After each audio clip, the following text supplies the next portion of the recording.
It's a cowardly, senseless act. The kidnapping and murder of a pregnant woman right along the St. Joseph River. She's walking for her health and the health of her baby.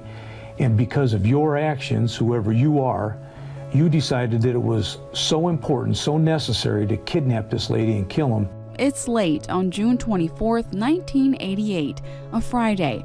Around 11:30 that night, 28-year-old Miriam Rice leaves her Park Avenue home for a walk with her dog. It's the last time anyone would see her alive, and two of her neighbors from back then say murder was the last thing anyone expected. Years ago, this was a safe neighborhood. You could go out at night and leave your doors unlocked. Leave your doors unlocked. I'd sit on the front porch. People would come by walking dogs and, say hi. Sue and Thomas Fezzi moved to the Riverside District in 1974. Years later, they met Miriam and her son. She was just very warm, welcoming, talked about us getting together for coffee or tea. But that meeting never happened. Miriam was walking here along Riverside Drive that night, and when she didn't come back, her husband called police. The next day, her dog was found hiding under a car, just about a 6-minute walk from her house. A massive search began, a search that lasted 4 days. WNDU has covered this case from the beginning. Miriam Rice's family began a yellow ribbon campaign. Flyers with her photograph were circulated. Reward money totaling thousands of dollars was offered for leads. But 5 days after she disappeared, the search came to a devastating end. Mrs. Rice's body was found by a family member just north of Pinhook Park. The coroner ruled she died of a skull fracture. Crime Stoppers features her case many times. Law enforcement flooded with tips, but none that lead to her killer. The crime puts her neighbors on edge. I remember shocked that it had happened to someone we knew, someone we had talked to recently. Years go by, and in 1994, a special crimes unit reopens the case.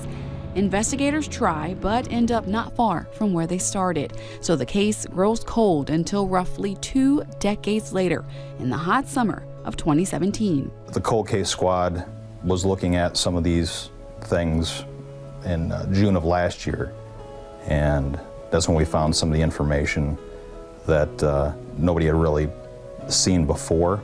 County Metro Homicide Detective Michael Norby says those leads were like unraveling a sweater.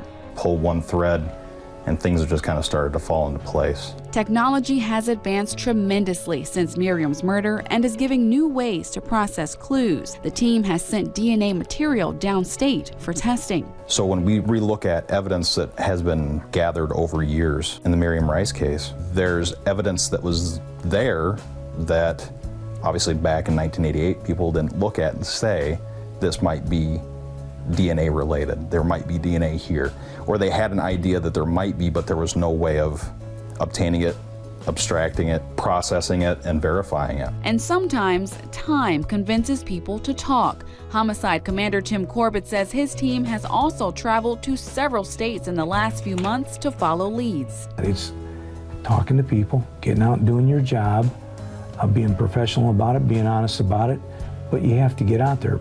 People just don't come to us. We have to go out and create situations. For the Cold Case Squad, their work on this case is like solving a puzzle, one they believe they're close to finishing. You don't need the entire puzzle completely put together to be able to see a picture. And even without having all the pieces, the Miriam Rice murder case is back open, and that gives hope.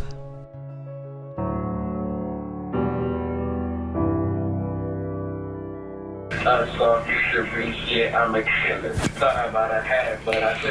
like that part, and I keep on singing it every day.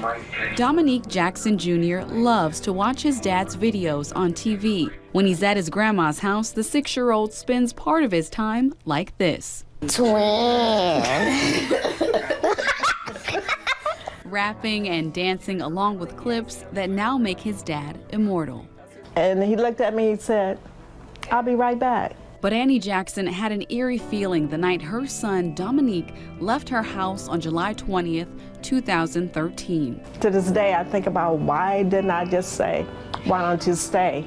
Because he probably would have said, Well, okay. Annie says Dominique was making a quick trip to his cousin's house, but soon after he left, someone was banging on her door. Miss Jackson, Dominique just ran into a fence. It don't look good. I was like, what? Ran into a fence? So Dominic Jackson was traveling northbound here on Huey, driving his dark-colored Mustang. Detective Brian Cook with the St. Joseph County Metro Homicide Unit recounts what happened that night in the 1300 block of North Huey. Just missing this tree and coming up through here and ultimately ending up right here into the fence. So he would have been sitting right about in here. And Jackson, who worked for the Studebaker National Museum, was found in critical condition with a gunshot wound to his neck. He was proud of that car too. He really loved it. It was his fancy car, as he called it. It was like My fancy car too.